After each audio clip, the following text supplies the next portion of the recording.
I want you to make a disgusted face and show me your underwear. That sounds innocent enough, right? No, but every time they eat the food, they have orgasms. All of them had foodgasms. Isekai has to be the most overhyped, overdone genre in the entire world. And unfortunately, I'm one of the people that be consuming them. My anime hurts to watch by Big Tug. So I have a confession to make. So I know this might come as a shock to a lot of you, but statistically and undeniably, I'm what the kids call an old man. In these long 27 years I've been on Earth, I've seen a lot of things and done a lot of things. And because I didn't make a lot of friends in middle school, a lot of that time in the 27 years was spent on the internet. I was there for the Badger song. Hey, I was there for Homestar Runner. I was there for the cringiest of rage comics. If I started putting lay in front of sentences, you guys would have no clue what that means, but it used to be the peak of comedy. I remember when saying the word meme out loud at the high school lunch table made you a social pariah. That shit was not cool. Suddenly, internet things were cool in a mainstream way. And I was happy for that, because I could be myself without people making fun of me, except for one singular aspect. And this was the fact that despite originally being verbal poison, the word anime slowly became one of the most well-respected art forms in the American hearts. That is hard for me. That is hard for me to wrap my head around. It's not. Hey, yo, you could probably tell I'm a fan in anime, bro. I mean, I have manga literally back here, but the fact that anime became well-respected in the public light is probably one of the best things, because people were trying to ostracize you because they were missing out on some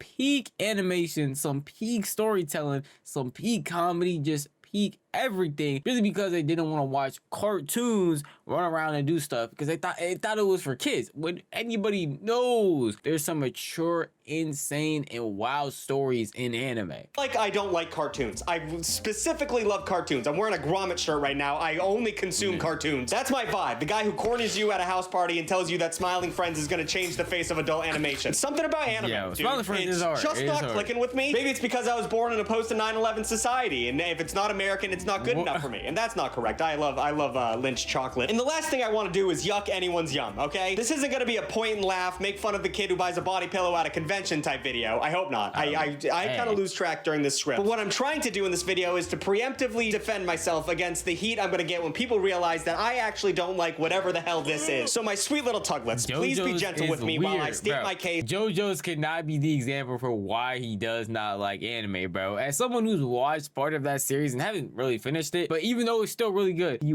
weirdest things happen in that show that do not correlate to other animes. We can have some of the worst things in our genre, but I promise you, JoJo's cannot be the representation for all collective animes out there. That anime, at the very least, is a hard watch for somebody like me. Because maybe someone else out there is being bombarded by a sea of anime memes and enjoyers, and they just need someone to hold on to as the ship sinks. And then you can hold on to me, because I also don't understand what's going on anymore. And it's so crazy, because I've said some wild stuff on this channel, but I'm so confident this is the video that's going to push the fan base over the edge and start hating me. I've already bought the sheet, so I might as well make the bed, but fuck. So let's start with a brief history. In Japan, anime is just the word for animation. It's a lot of people don't understand that concept. It's just Japanese animation. The anime aesthetics Americans are most familiar with today was developed in the 1960s by Osamu Tezuka in his series Astro Boy. Although a lot of Americans don't know anything about the show, everyone can identify this little dude, and they might not know his name, but at least he has some staying power. Astro Boy was syndicated in the US on NBC from 1963 to 1965, and even though we didn't call it anime at the time, this was the entry point into American culture. When the VHS came along, important videos like Akira started getting cult classic status, paving the way for the explosion of anime on cable. It's also worth noting that in Akira, the Akira slide happens, and that piece of cinematography has been parodied. The Akira slide is probably one of the most parodied, overdone scenes, bro. If you see anybody with a bike in any type of animation, bro, just know that they are gonna hit that slide. While it might be hard, and it was cool at first, man, a cool little homage, at a certain point, how do we decide, dang, we've gotten to a point where it's getting a little bit derivative. If any of y'all play Marvel Rivals, y'all definitely would know this. Kind of a little side note, they added a new Psylocke skin and she didn't hit the Akira slide, and everybody was actually happy about it, because it's like, dang, bro, we can have original ways of dismounting from a bike that doesn't steal from something that we have already seen 50 million times. Maybe I'm just overreacting, I don't know. Or referenced about 1 million times in every American animated show, so just thought that was worth mentioning. I don't like anime, but that's a cool fact. In 1997, Cartoon Network's Toonami programming block really fucking brought anime into the American mainstream, introducing young kids like me, but not me, to shows like Sailor Moon, Dragon Ball Z, and Gundam Wing. And I know in a prior video I've already touched on this programming block, but it's hard to understate just how important Toonami was for the culture. Folks love to glaze on about the golden age of 2000s era television, when shows like The Sopranos, The Wire, Mad Men, and Breaking Bad elevated the form form of television, but anime's introduction to Western mainstream culture did the same thing for young viewers. Instead of the fast-paced, ADD-inducing standalone episodes of shows like Ed, Ed and Eddie or the Powerpuff Girls, anime offered more in-depth storytelling and character development. You'd actually have to pay attention to figure out what the hell is going on. Even anime for younger audiences had continuity and richness that was not present in American cartoons.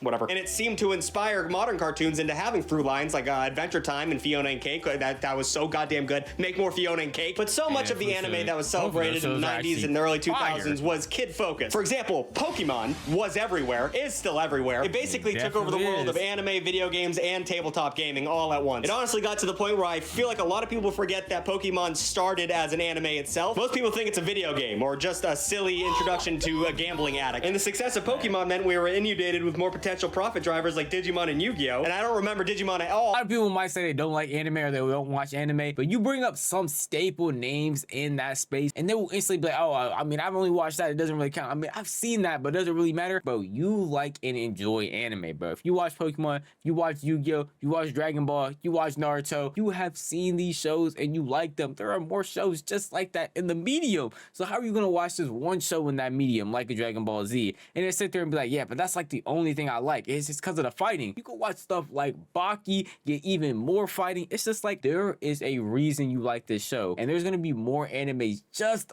like it that you're gonna like as well. And you're stopping yourself from enjoying amazingly written stories purely because you don't want to be known as the person that likes anime. Except for the opening lines of the theme song that go, Digimon, digital monsters, Digimon are the champion. That's all I remember from it, but that does mean I've seen it at least. Anyways, the market felt immediately oversaturated with this kind of shit. And at that young age, I was more interested in sneaking into the living room when my parents were watching TV and seeing things like South Park and The Simpsons. I wasn't interested in children cartoons, especially anime cartoons. So I didn't have the wherewithal to look out over the horizon and see all the anime that was flooding in. And my God, was it flooding in. Just because I didn't want it didn't mean Americans wanted to stop consuming it, because there is a fucking anime for every day of the year. Even though American marketing teams might spend their resources promoting merchandise-friendly kid shows, there are actually a ton of anime genres. Hard to know where to start. As someone who doesn't watch anime, this is a big barrier to entry. I was able to break anime down into 5 categories that correlate with its intended demographics. And once again, I want you to know that I didn't know anything about anime before this video, and I just had to do research so the video made sense. I do not give a shit about anime. I want to make that clear. Hey, you want to see something crazy? Type in your full legal name in Komodo, which is for real young viewers, like generally under 12 years old. And then we got shonen animes, which is aimed at teenage boys with shows like Dragon Ball Z, like that kind of anime. And shonens have a counterpart called shoujo, which is aimed at teenage girls with shows like Sailor Moon. And then we have seinen and jozi. I'm trying here. They're aimed at adult men and women respectively. But then you have like the genre of the show itself. You have the mech shows, which are like giant robot shows where people climb into giant robots and fight things. A category of anime which shocks me, because how many stories can you write about climbing into robots and fighting people? I feel like that well would run dry. Oh my God, is Attack on Titan a mecha anime? Oh my God, that makes. Oh, I guess there's a lot of avenues they can go down with that. I've watched one anime, and it's Attack on Titan. I want to make that clear. It's the only one I've ever watched. My roommate made me watch it. It was pretty good, but whatever. Then we have Spokon,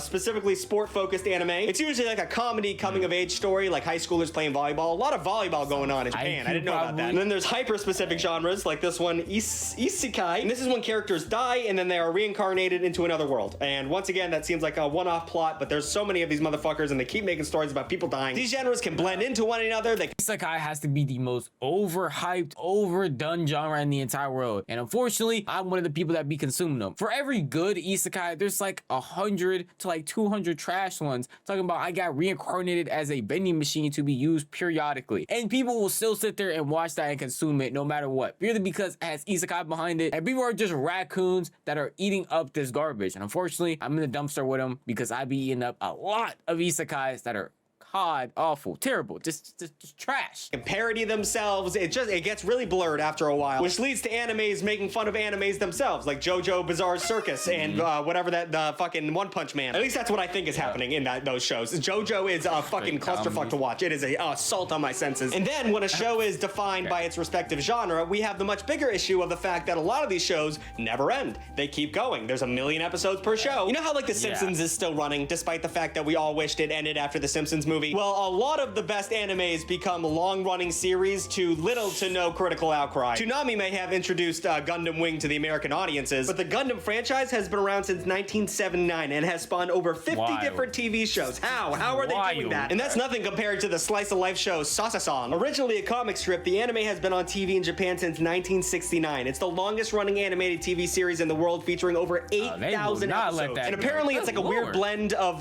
the Peanuts and Doctor Who. I don't know. I tried to watch one episode and I had no clue what was going on. And then you have a show like One Piece, which is a meme in itself for how fucking long that show is. So many people have told me I need to watch One Piece, and not only that, they tell me I have to watch the first 30 episodes before it gets interesting.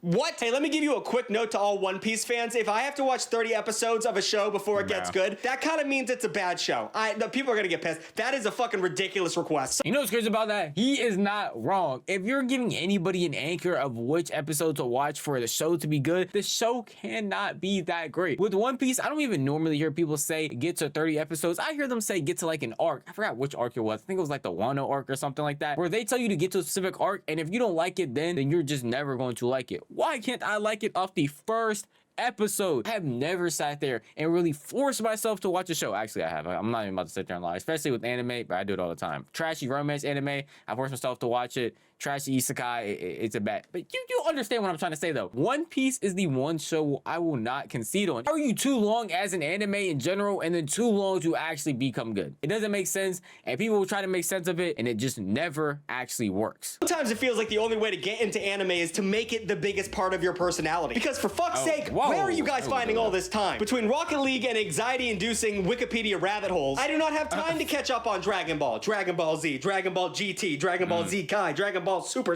Dragon Ball Heroes, and Dragon Ball Daikai, or whatever the fuck that last one is. Dragon Ball Route 34. I don't have time to catch up on this shit. And it's not just a problem with anime. I mean, like I said, The Simpsons, and like we have, you know, Law and Order, which has been going on forever. But with those shows, you don't have to focus up. It's the same shit every week. You tune in, nothing changes. You don't have to look up the plot of the show, what happened in the 80s, to really understand what's happening nowadays. And I'll be honest, I've thought about jumping into anime several times. I'm not above this. Seems like I'm missing out on a whole category of media that seems super fun and people are very passionate about. And then I'll ask a friend, hey, which anime should I start with? And God forbid they say something coherent. They'll give you a list of 20 shows that are worth watching. Half of them only have one season after 20 years, and the other half have 90 seasons, and you have to watch all the episodes to understand what's going on. Then you open up Crunchyroll, and on the main page, there's more animes on there than grains of sand at the beach. It's all just mentally taxing. It's a mentally taxing form of media. Oh, and speaking of mentally taxing, let's talk about the mental tax of horny shit being on my TV screen when my mom walks in the room. Now, I'm not talking about a word that my editor might need to bleep, because I don't know how YouTube feels about me using that word. But when it comes to anime, the line between drawn porn and animated television is extremely blurry. Horny anime is a world unto itself. It might need a deeper video at one point. But anime is full of hyper-sexualized characters to an unbelievably uncomfortable extent. The issue with that is, I feel like everybody has that gripe, bro. Any anime fan knows there's going to be fan service in a show, regardless if you're watching an ecchi or not, because people want that type of stuff. Now, am I people? Hey, it can be cool from time to time, but they go way too far when it comes to certain shows, to the point it makes even someone like me uncomfortable. Why am I trying to focus up on this show, like something like Fire Force, where they are taking down people and fighting for their lives, but all of a sudden a specific character is just going to lose all their clothes to deliver fan service? There was nothing interesting about that. It immediately just sucks you out of the show. Tastefully sexy. The word tasteful has never been a before the war fan service, and it becomes incredibly problematic when you find out that the majority of these girl characters dance around with half their clothes on are 16 years old. They're all teenagers, and I don't know why we're not fucking talking about that. Oh, it's a different culture, Tucker. You just don't understand it. Yada yada yada. Okay, how about if I said the word lolly? You got an argument for that, Pam? You're gonna defend that because that's a real thing that shows up in anime sometimes without reason or warning. But it seems like giving an audience what they want sexually without warning is a big part of anime. And that little expression of gratitude towards the audience is known as fan service, if I haven't made that clear enough. Basically, fan service is like halfway through the last season of Breaking Bad, suddenly Skylar was wearing a bikini all the time. It makes very little sense, but the fans like it. Fan service does not drive the plot forward. It's just eye candy for the audience. And I'm not judging people wanking it to drawings, but you know, but somehow fan fan service isn't even the most pervy part of anime. Like the show, I want you to make a disgusted face and show me your underwear. A real title, a real anime. You can go to Crunchyroll and fucking watch it. Of course, panties aren't the only weird fetish that animes deal with. In My Life as Inuka-san's dog, the protagonist wakes up as a dog and is rescued by his crush. And for the rest of the series, in my head, I promise you, I literally immediately thought of that title. Because when My Life as Miss Inuka-san's dog came out, the amount of people talking about it, the amount of videos being made about it, the amount of Twitter threads I read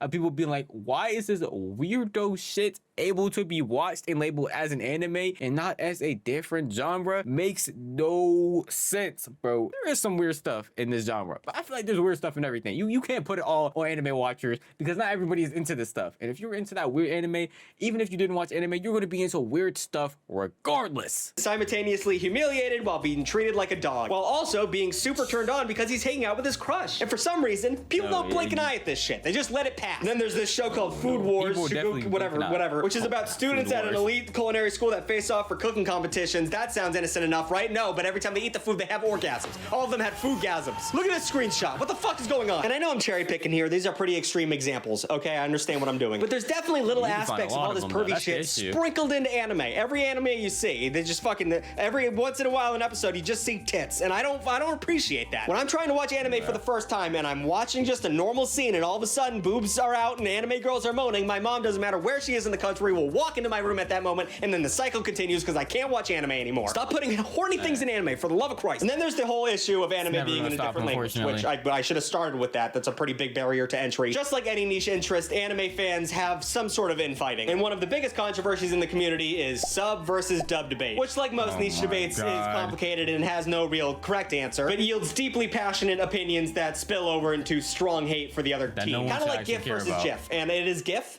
We're not going to fight about this. I don't care what the creator of the file format said. He's a fucking idiot. But when it comes to the sub versus dub debate, there seems to be a little bit more merit on each side of the argument. Subtitled anime usually features translations that are more accurate to the original dialogue, and they're easier to produce, so you can stay on top of shows that are being released. But they can be distracting and take your focus away from the action because you're reading a book the entire time. I mean, I can't handle that. Even when I'm watching an American show, like if the subtitles are on, I just miss everything because I just end up watching the words go by. And on the dubbing side, English voice actors dub over the entire episode so you can really fully enjoy what you're watching, and you don't have to look away for a minute and fear that you're going to be missing pivotal exposition in the words on the screen. However, most American voice actors record their lines separately in different recording booths, whereas Japanese voice actors often record in the same room, which means that the original actors tend to give more cohesive, emotionally resonant performances, compared to the English voice acting, which I think we can all agree has an off vibe to it. However, okay, we definitely cannot say that, but we have had some peak English voice actors, especially recently if you've been watching anime. People like Alex Lee, who can get in parts in a bunch of things. The fact that you would rather compare sub and dub as if you're going to be the one that's being forced to watch it makes no sense to me. It never did. If you like reading subtitles while watching anime, go ahead, bro. You can.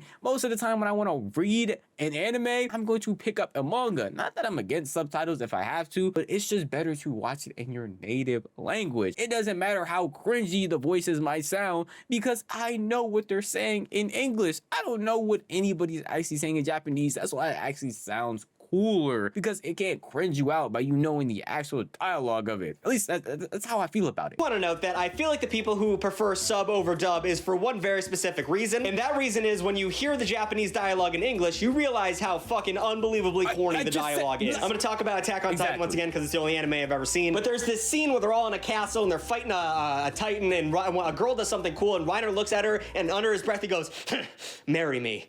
What the fuck is that? I understand it's probably a translation thing, but that was so out of left field it took me out of the entire scene. The main issue, the main barrier to entry to anime that I have is the anime noises. What is that? Why are they all making those weird noises? Every time they swing their sword, every time they make eye contact with their crush, they let out a little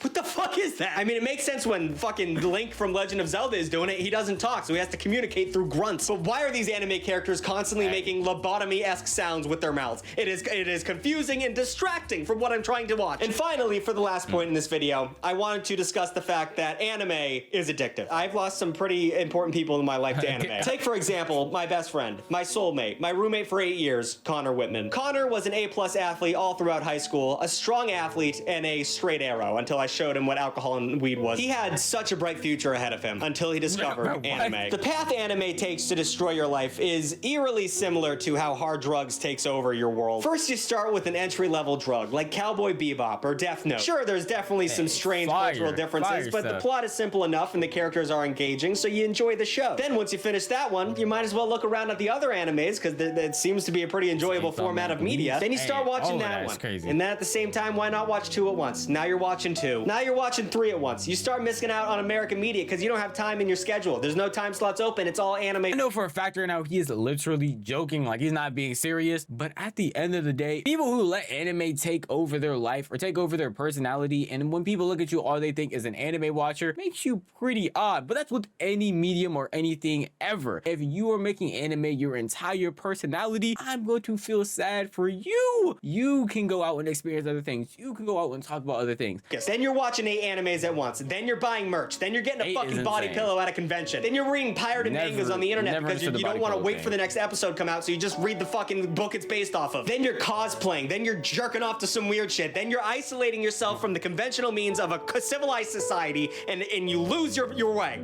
I miss Connor so much.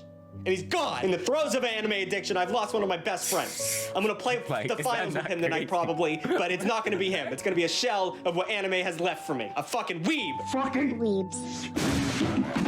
And for that reason, and all the other reasons I've given in this video, I'm out on anime. It's not worth it. Who knows? One day I might get over my childish fear of being bullied for enjoying an anime show. Maybe I'll sit down with a bucket of popcorn, turn on a slice of life anime like Shiko Noko Noko Noko Kosh Ton Ton, and enjoy myself. That is until one of the Japanese anime schoolgirls walks in wearing a bikini, and then my mom walks in the room and it fucking ruins everything once again. Like, comment, and subscribe. New videos every Wednesday and Saturday. Hey, Attack on Titan people, thank you for stretching out that show for so long where I didn't give a fuck about the ending at that point. Fucking release everything. You ruined it. I didn't care anymore. I didn't care. He is real about that Attack on Titan stuff, bro. I still cared about the ending to the point I bought the manga just to see it, bro. It was going on forever and ever. Not the point of this. That was a W video, and if you want to go and check out the original video, definitely do so by hitting the link in the description so you can watch it yourself if you truly want to. But if you want to support my video, the best way to do that would be leave a like and also subscribe. But you can also hit that notification bell to get notified the millisecond I upload so you never miss out in a single video.